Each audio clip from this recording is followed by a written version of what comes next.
Le tour de l'animal en 80 podcasts, un programme conçu et présenté par Éric Cobast, proposé par INSEC Grande École.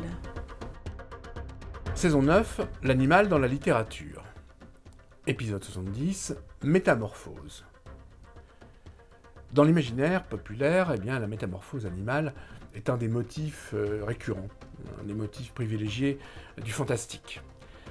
La métamorphose, c'est le changement de forme, littéralement. La transformation. Transformer, c'est du latin, métamorphoser, c'est du grec. Sauf que méta, le préfixe, c'est un préfixe extrêmement riche, difficile à traduire sans le réduire en français.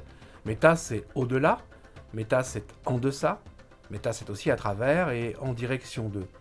Et donc on se demandera si ce changement de forme, cette métamorphose de l'homme en animal, est un accomplissement, on va au-delà, ou bien une régression, on tombe en deçà, ou encore une initiation, on va en direction de. Alors il y a deux types de métamorphoses dans la littérature. Il y a ce qu'on appelle les métamorphoses réversibles. La métamorphose est réversible parce que, d'ailleurs c'est une histoire qui va toujours bien se terminer, parce qu'un prince ou une princesse ont été changés en bête, en fauve, en grenouille, et vont retrouver à la fin du conte leur aspect initial au terme d'une série d'épreuves. L'archétype du style, c'est La Belle et la Bête, par exemple. Tout le monde connaît le conte. Il y a un exemple plus académique, c'est un exemple qui est donné dans l'Antiquité par le roman d'Apulée qui s'intitule L'âne d'or, et qui raconte l'histoire d'un jeune aristocrate, Lucius, qui va connaître de nombreuses mésaventures après que sa maîtresse, Photis, qui est une sorcière maladroite, l'a transformé en âne par accident en fait. Et il apprend donc que pour retrouver sa forme humaine, il va devoir manger des roses.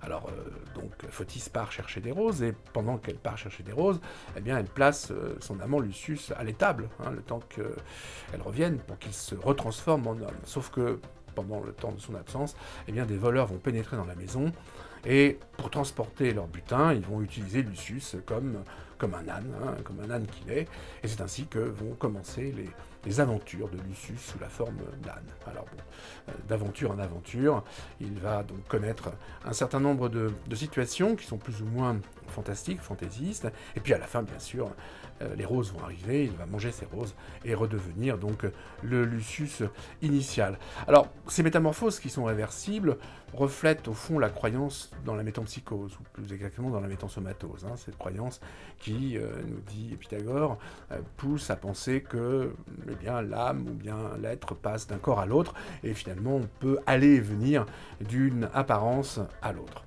Mais ces métamorphoses réversibles ne sont pas les plus intéressantes. Les plus intéressantes sont les plus tragiques, ce sont les métamorphoses irréversibles. Ces métamorphoses réversibles donnent toujours une chance de retrouver la forme initiale et de progresser. C'est donc évidemment des métamorphoses souvent initiatiques. La métamorphose irréversible, elle, en revanche, est plutôt un châtiment. C'est celle que raconte par exemple souvent Ovide dans ce texte qui s'intitule « Les métamorphoses ». Alors qu'on se souvienne par exemple de la métamorphose de Callisto. Callisto, en grec, ça signifie la plus belle.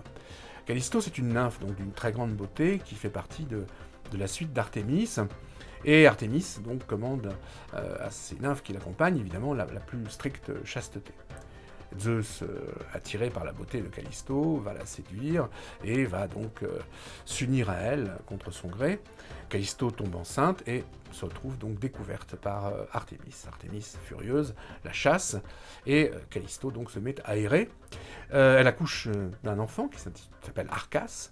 Et accouchant d'Arcas, l'épouse de Zeus, Héra, découvre évidemment l'infidélité de son mari et va se venger. Elle choisit donc ce moment pour punir sa rivale et va la transformer en ours, donc en femelle ours, condamnant donc la malheureuse à se réfugier dans les montagnes. 15 ans plus tard, Arcas, le fils de Callisto, est devenu un jeune homme, et bien sûr, vous l'imaginez bien, un chasseur d'ours. Il chasse dans les montagnes lorsqu'il tombe nez à nez avec Callisto.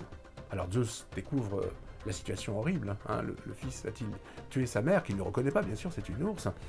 Et évidemment, il ne permet pas que cette abomination ait lieu, et il transforme, c'est la dernière métamorphose, il transforme effectivement Callisto et Arcas et les place dans le ciel où ils vont former les constellations de la Grande Ourse et de la Petite Ourse. La Grande Ourse, c'est Callisto, la Petite Ourse, c'est Arcas.